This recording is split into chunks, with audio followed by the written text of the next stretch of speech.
আচ্ছা, আজকে যে বিষয়টা নিয়ে কথা বলবো সেটা হচ্ছে আমরা লাস্ট ক্লাসে হচ্ছে গ্রাফ নিয়ে কথা বলছি।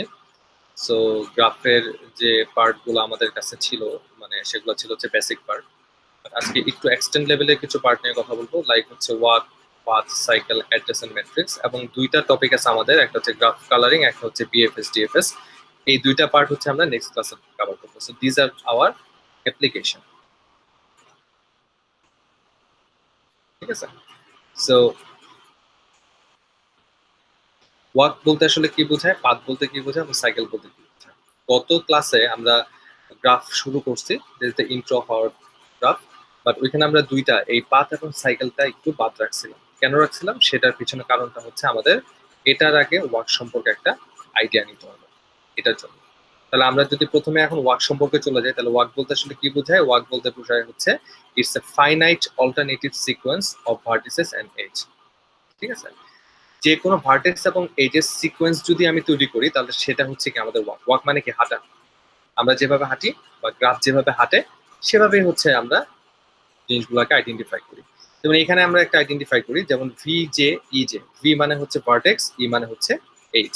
তাহলে ভি আই ই জে, তাহলে ভি আই ই জে যদি যাই, তাহলে হচ্ছে পরের পাথটা বা পরের ওয়াকটা কি হবে, V I plus one E J plus one. ঠিক আছে। তারপরেরটা কি হবে, vertex I plus two E J plus two. এভাবে আমরা কি যেতে পারি, বি এম ই এন পর্যন্ত যেতে পারি। ঠিক আছে। তবে ওয়াকের ক্ষেত্রে একটা জিনিস অবশ্যই আমাদের মনে রাখতে হবে, দিস দ্য নোট, যে no edge can be appeared more than one in the sequence. যে আমি যাই করি না কেন, আমি এজ কখনো রিপিট করতে পারবো না। সো এইখানে দেখেন, আমার এই এজের কথাটা চিন্তা করেন, এই যে এজটা দেখতেছেন, এই এজের কথাটা চিন্তা করেন। এই এজটা কি, একটা সিঙ্গেল এজ। এটা কি, ডিফারেন্ট আরেকটা এজ। এটা কি, আরেকটা ডিফারেন্ট এজ। কোনো এজ কিন্তু আমার এখানে কি না, মানে রিপিট হচ্ছে না, ডিফারেন্ট ডিফারেন্ট এজ। ঠিক একইভাবে E N, this are the different edge. এই কথাটাই বলা আছে, no edge can be appear more than one in the sequence. ঠিক আছে। তো আমরা এর জন্য একটা ছবি ডিফাইন করি। This is the picture. যে পিকচারটা আমরা দেখতেছি, যে V one, V two, V three, V four, then V five, V six, V seven. এবং এই গ্রাফের মধ্যে আমার যে এজ গুলো আছে, এই এজ গুলো দেখেন, এই যে একটা নাম্বারিং করা আছে। যেমন ভি ওয়ান থেকে ভি টু এর কানেকশন হচ্ছে ই ওয়ান, ভি ওয়ান থেকে ভি সেভেন এর কানেকশন হচ্ছে ই নাইন, তারপরে ভি টু থেকে ভি সেভেন এর কানেকশন হচ্ছে ই এইট। এভাবে কি আমরা একটা গ্রাফ ডিফাইন করি। ঠিক আছে। তো ওয়াকের ক্ষেত্রে আমাকে যেহেতু একটা কন্ডিশন প্রোভাইড করছে, যে no edge can be appeared more than one. So আমাকে যদি কোনো জায়গায় যাইতে হয়, ওয়াক করতে হয়, লাইক আমি ভি ওয়ান থেকে একটা ওয়াক করতে চাই, তাহলে কখনো আমি আবার এই ই ওয়ানে ফিরে আসতে পারবো না। আমাকে অন্যভাবে আসতে হবে। মানে আমি যে রাস্তায় যাব, ওই রাস্তায় ব্যাক করতে পারবো না, অন্য রাস্তা দিয়ে ঘুরে আসতে হবে। তাহলে এখন আমি যদি একটা হিসাব করে দেখি, যে আমি যে কাজটা করবো সেক্ষেত্রে, যে আমার সোর্স হচ্ছে ই ওয়ান, ডেস্টিনেশন হচ্ছে ভি ফোর। সো আমি সোর্স হচ্ছে ই ওয়ান, এই জায়গা থেকে এই জায়গায় যাইতে চাই। ঠিক আছে। তাহলে আমার জন্য কয়টা ওয়ে আছে, সেই ওয়ে গুলো আমরা একটু দেখি। যে ভি ওয়ান থেকে ভি টু তে যাইতে পারি, ভি টু থেকে ভি থ্রি, ভি থ্রি থেকে ভি ফোর। আবার ভি ওয়ান থেকে ভি সেভেন, ভি সেভেন থেকে ভি টু, ভি টু থেকে ভি সিক্স, ভি সিক্স থেকে ভি ফোর। এবং তাদের মধ্যে দেখেন আমি এই যে নাম্বারিং গুলো করতেছি, লাইক ই ওয়ান, ই টু, ই থ্রি, তারপরে হচ্ছে ই নাইন, ই এইট, ই ফোর, ই ফাইভ। কোনো এজ কিন্তু আমার রিপিট হয়নি। যেহেতু কোনো এজ রিপিট হয়নি, দ্যাটস কল্ড ওয়াক। ঠিক আছে। এটাকে আমরা ওয়াক বলতেছি। যদি আমার এজ রিপিট হয়ে যেত, তাহলে কিন্তু সেটাকে আমরা আর ওয়াক বলতে পারতাম না। ওকে। সো এখন ওয়াকের এই জিনিসটা বোঝানোর পর আমাদের নেক্সট যে জিনিসটা আছে, সেটা হচ্ছে ওয়াককে আসলে দুইটা অংশে ভাগ করা হয়। একটাকে বলি হচ্ছে আমরা ওপেন ওয়াক, একটাকে বলি হচ্ছে ক্লোজ ওয়াক। বাট তার আগে যে জিনিসটা আমরা একটু জানি, সেটা হচ্ছে যখনই আমরা ওয়াক করি, তখন কি করি, একটা সোর্স ডিফাইন করি এবং একটা ডেস্টিনেশন ডিফাইন করি। এই সোর্স এবং ডেস্টিনেশনকে ডিফাইন করাকে আমরা বলি হচ্ছে টার্মিনাল ভার্টেক্স। সোর্স এবং ডেস্টিনেশন যে আমরা যখন ডিফাইন করি, ঠিক আছে, তাকে আমরা বলি হচ্ছে ইটস এ টার্মিনাল ভার্টেক্স। তাহলে ওয়াক হচ্ছে কি ডিফারেন্ট টার্মিনাল ভার্টেক্স, আর ক্লোজ ওয়াক হচ্ছে কি same terminal vertex. Terminal vertex কোনটা? যার মধ্যে সোর্স এবং ডেস্টিনেশন থাকে, মানে আমি সোর্স থাকবে, ডেস্টিনেশন থাকবে, তাকে আমরা বলতেছি কি টার্মিনাল ভার্টেক্স। আর ওয়াক হচ্ছে কি, ওয়াকের যে দুইটা ধরন আছে, but this is the two classification, একটা হচ্ছে ওপেন ওয়াক, একটা হচ্ছে ক্লোজ ওয়াক। তাহলে ওপেন ওয়াকটা কখন হচ্ছে? ওপেন ওয়াকটা হচ্ছে এই টার্মিনাল ভার্টেক্স যখন ডিফারেন্ট হয়। ডিফারেন্ট কখন হয়? যেমন হচ্ছে সোর্স এবং ডেস্টিনেশন ডিফারেন্ট হয় তখন। আর ক্লোজ ওয়াকটা হচ্ছে কি same terminal vertex, that means আমার সোর্স এবং destination this are the same. তাহলে এবার একটা ক্লোজ ওয়াক ওপেন ওয়াক দেখি আগে। ওপেন ওয়াক হচ্ছে কি সোর্স এবং destination vertex are different, that is the open walk. আর ক্লোজ ওয়াকটা হচ্ছে কি source and destination vertex are same. ঠিক আছে, তার মানে হচ্ছে এখন যদি আমি একটু দেখি যে ওপেন ওয়াক তো অলরেডি আমরা দেখছি। ওপেন ওয়াক কোথায় দেখছি আমরা যদি একটু মনে করে থাকি আর কি।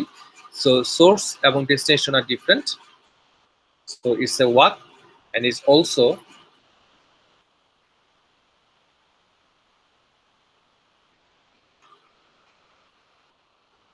open walk, ঠিক আছে।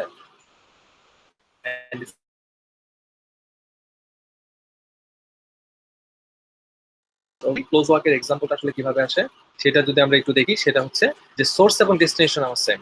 সো আমি V2 থেকে V2 তেই আসতে চাই, আমার সোর্স হচ্ছে V2, ডেস্টিনেশন হচ্ছে V2। তাহলে কিভাবে আসতে পারি? V2 থেকে V7, V7 থেকে V1, V1 থেকে V2, V2 থেকে V7, V7 থেকে V1, V1 থেকে V2। তার মানে এইটা, এইটা এবং এইটা। আবার কি করতে পারি? V2 থেকে V6, V6 থেকে V4, V4 থেকে V3, V3 থেকে V2, এখানে আসতে পারি। তো যখন আমার সোর্স এবং ডেস্টিনেশন সেম হবে তখন আমরা তাকে বলতেছি it's a close walk. But যখন আমার সোর্স এবং তখন সোর্স এবং ডেস্টিনেশন ডিফারেন্ট হবে তখন আমরা বলতেছি ইটস এ ওপেন ওয়াক। বা যখন আমার সোর্স এবং ডেস্টিনেশন ডিফারেন্ট হচ্ছে তখন তাকে আমরা বলতেছি হচ্ছে ক্লোজ ওয়াক। ঠিক আছে, এই জিনিসটা আমাদের অবশ্যই মাথায় রাখতে হবে। এখন ক্লোজ ওয়াক ওপেন ওয়াকের পর আমাদের কাছে আসে কি? আমাদের কাছে আসে হচ্ছে পাথ। পাথ বলতে আসলে কি বোঝায়? পাথ হচ্ছে একটা open walk in which no vertex can appear more than once, যেখানে একটা ভার্টেক্স একবারে বেশি আসবে না। লাইক আমরা ওপেন ওয়াকের ক্ষেত্রে কি দেখছি? ওপেন ওয়াকের যে প্রপার্টি ছিল সেটা কি সোর্স এবং ডেস্টিনেশন ডিফারেন্ট হইতে হবে, রাইট? আমি সোর্স এবং ডেস্টিনেশনকে ডিফারেন্ট করলাম, কিন্তু ইন্টারমিডিয়েট ভার্টেক্স গুলোও যেন কোনোভাবে একবারে বেশি না আসে। সো আমার সোর্স হচ্ছে V2, আমি V2 থেকে V3 তে যাব। কিভাবে যেতে পারি? V2 থেকে V6 এ আসতে পারি, V6 থেকে V4 এ যেতে পারি, V4 থেকে V3 তে যেতে পারি। দেখেন আমার কোনো ভার্টেক্স কিন্তু রিপিট হয়নি। আবার V2 থেকে V3 তে ডিরেক্ট যেতে পারি, এখানেও কোনো ভার্টেক্স রিপিট হচ্ছে না। সো দুইটা ওয়েতে আমি আসলে পাথ ডিফাইন করতে পারি। তার মানে পাথ হচ্ছে কি? পাথ হচ্ছে একটা ওপেন ওয়াক যেখানে কোনো ভার্টেক্স একবারে বেশি থাকবে না, ঠিক আছে? ইন্টারমিডিয়েটই হোক বা যাই হোক, কোনো ভার্টেক্স একবারে বেশি আমি নিয়ে আসতে পারবো না। এবার যাই হচ্ছে আমি সাইকেলে। সাইকেল বলতে আসলে কি বোঝায়? ঠিক আছে, আমরা যদি সাইকেলে যাই, সাইকেল বলতে আসলে কি বোঝায় সেটা এখানে দেখেন সুন্দর করে বলা আছে। সাইকেল হচ্ছে কি? সাইকেল হচ্ছে একটা close walk at least one edge in which vertex attends the terminal vertex appear more than one। তার মানে হচ্ছে আমার যে টার্মিনাল ভার্টেক্স আছে, একমাত্র টার্মিনাল ভার্টেক্স ছাড়া, দ্যাট ইজ V1 এবং V1, these are my terminal vertex. কি ধরনের টার্মিনাল ভার্টেক্স? ক্লোজ ওয়াকের ক্ষেত্রে টার্মিনাল ভার্টেক্স। তার মানে কি? তাদের সোর্স এবং ডেস্টিনেশন হচ্ছে কি সেম। টার্মিনাল ভার্টেক্স বাদে অন্য কোনো ভার্টেক্স একবারে বেশি আসতে পারবে না, ঠিক আছে? আমি V1 থেকে V1 এ যাব, V1 থেকে V1 এ যদি যাই তাহলে হচ্ছে কিভাবে যেতে পারি? V1 থেকে V2 তে যেতে পারি, দিস ইজ দ্য V1, এখান থেকে V2 তে যেতে পারি, V2 থেকে V7, V7 থেকে V1। তাহলে একটু দেখেন যে শুধুমাত্র টার্মিনাল ভার্টেক্স যারা আছে তারা শুধু রিপিট হয়েছে, অন্য কোনো জায়গায় কিন্তু কোনো রিপিটেশন নাই। তার মানে ইটস এ সাইকেল। তাহলে এখন আমি V6 থেকে V6 এ যাইতে চাই, ফর এক্সাম্পল V6 থেকে V6 এ যেতে চাই, তাহলে আমি সম্ভাব্য তিনটা আইডেন্টিফিকেশন করতে পারি। ঠিক আছে, এটা হচ্ছে নাম্বার 2, এটা হচ্ছে নাম্বার 2, এটা হচ্ছে নাম্বার 3। সো আমি 3 ভাবে যেতে পারি, v1 থেকে v2, v6 থেকে v2, v2 থেকে 3, 3 থেকে 4, 4 থেকে 6, এভাবে যেতে পারি। অথবা যেতে পারি কি v2 থেকে v6 থেকে v2, v2 থেকে v7, v7 থেকে v1, v1 থেকে v2, v2 থেকে v6, এইভাবে যেতে পারি। অথবা যেতে পারি কি v6 থেকে v5, v5 থেকে v5, v5 থেকে v6, এখানে যেতে পারি। কিন্তু এখানে একটা বিষয় হচ্ছে যে যেহেতু ইটস এ ওয়াক, ওয়াকের ক্ষেত্রে কি বলা আছে, কোনো এজ দুইবার রিপিট হতে পারবে না। ওকে, ভালো কথা। তাহলে এবার আমি এজের নাম্বারিং গুলো একটু করি। সো v1 থেকে v2, v6 থেকে v2, that is e4, v2 থেকে v3, e2, v3 থেকে v4, e3, v4 থেকে v6, e5, no age repetition. ওকে, v6, v6 থেকে v2 তে যদি আমি যাই তাহলে কত, e4, e2 থেকে e7, কি আসতেছে, e8, e7 থেকে v1, v9, v1 থেকে v2, e1, v1 থেকে v6, e4। তাহলে এবার একটু খেয়াল করে দেখি ওয়াকের প্রথম শর্ত কি ছিল, no edge can be appeared more than once. তার মানে এখানে একটু দেখেন, এখানে একটা এজ এবং এখানে একটা এজ, দুইটা এজ কিন্তু সেম, তার মানে এটা ওয়াকই হয় নাই, তাহলে এটা ক্লোজ ওয়াক হওয়ার কোনো প্রশ্নই আসে না। এবার যাই পরেরটাতে, v6 থেকে v5, e6, v6 থেকে আবার v5 আসছি, e7, v5 থেকে v6, সেটা হচ্ছে কি e6, আবার সেম ঘটনা, সেম এজ দুইবার চলে আসছে, so it's not a walk, that's why it can not be a cycle graph or cycle one. Okay, so these are the definition of walk, path and cycle. ঠিক আছে, তো ওয়াকে কি হচ্ছে, প্রত্যেকটাই হচ্ছে একটা ট্রাভার্সিং করা হবে। এই ট্রাভার্সিং গুলার ক্ষেত্রে, ওয়াকের ক্ষেত্রে হচ্ছে যে কোনো এজ দুইবার রিপিট হতে পারবে না, এজ গুলা ডিস্টিংক্ট হতে হবে। ওয়াক হচ্ছে দুই ধরনের, একটা হচ্ছে ওপেন ওয়াক, একটা হচ্ছে ক্লোজ ওয়াক। ওপেন ওয়াক হচ্ছে যার সোর্স এবং ডেস্টিনেশন গুলা ডিফারেন্ট, আর ক্লোজ ওয়াক হচ্ছে যার সোর্স এবং ডেস্টিনেশন হচ্ছে সেম। এখন পাথ যেটা পড়তেছিলাম, পাথ হচ্ছে একটা ওপেন, পাথ হচ্ছে ওপেন ওয়াক, আর সাইকেল হচ্ছে ক্লোজ ওয়াক। ঠিক আছে, তো ভিডিওটা দেখলে আমরা বাকিটা বুঝতে পারবো আর কি, যে কি হচ্ছে না হচ্ছে।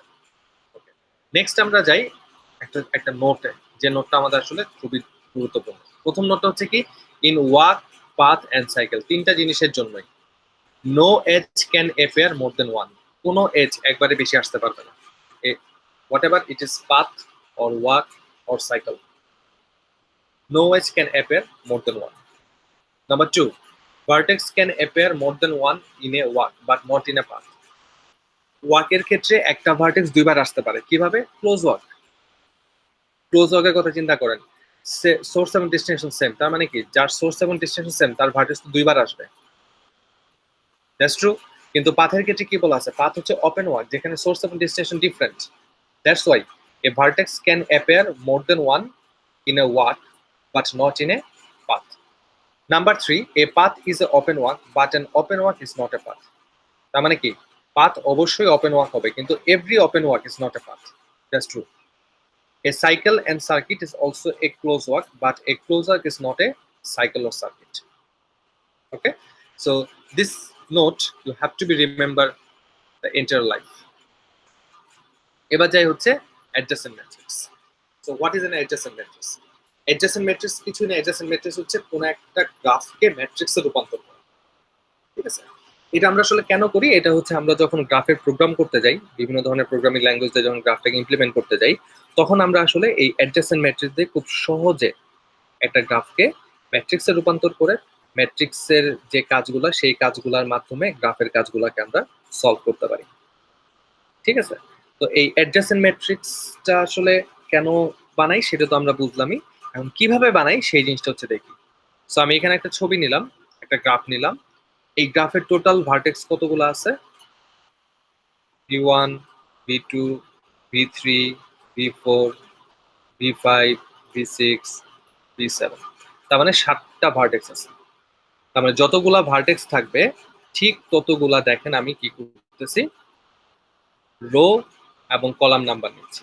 7টা রো আছে এখানে দেখেন, 1 2 3 4 5 6 7, 7টা রো এবং 7টা কলাম, 1 2 3 4 5 6 7। তাহলে এখন দেখেন মাঝখানে গুলো 0 1 আছে, এই 0 1 গুলো কিভাবে দিলাম, V1 that is the V1, V1 এর সাথে V1 এর কোনো কানেকশন আছে কিনা, V1 এর সাথে V1 এর কোনো কানেকশন নাই, যদি কানেকশন না থাকে তাহলে 0, আর যদি কানেকশন থাকে তাহলে হচ্ছে 1। যেমন V1 এর সাথে V2 এর একটা কানেকশন আছে, তাহলে এর জন্য হচ্ছে কি 1। আবার V1 এর সাথে কানেকশন কার, V7 এর, এর জন্য হচ্ছে একটা কানেকশন দেওয়া আছে। তো এইভাবে আমরা কি করতে পারি, এইভাবে আমরা পুরা ম্যাট্রিক্সটা কনভার্ট করতে পারি। তার মানে যখন কোনো একটা গ্রাফ থেকে আমরা একটা ম্যাট্রিক্সে কনভার্ট করি তখন তাকে আমরা বলি হচ্ছে অ্যাডজেসেন্ট ম্যাট্রিক্স। অথবা আমরা ভাইস ভার্সা করতে পারি, আমার কাছে গ্রাফ দেওয়া ম্যাট্রিক্স দেওয়া আছে, সেখান থেকে আমি একটা গ্রাফও বানাতে পারি। ঠিক আছে, সো দ্যাটস অল, আজকের মতো লেকচারটা এখানেই। নেক্সট লেকচারগুলোতে হচ্ছে আমরা গ্রাফের অ্যাপ্লিকেশন নিয়ে কথা বলবো, লাইক গ্রাফ কালারিং কিভাবে করব, বিএফএস কিভাবে করব, টিএফএস কিভাবে করব। সো প্রথম দুইটা class, that is the previous lecture and today's lecture, are the very basic of graph. এই গ্রাফের বেসিক গুলো আমাদের লাগবে পরবর্তী অ্যাপ্লিকেশন গুলাতে ইমপ্লিমেন্ট করার জন্য। ঠিক আছে, সো থ্যাংক ইউ, আজকে এই পর্যন্ত।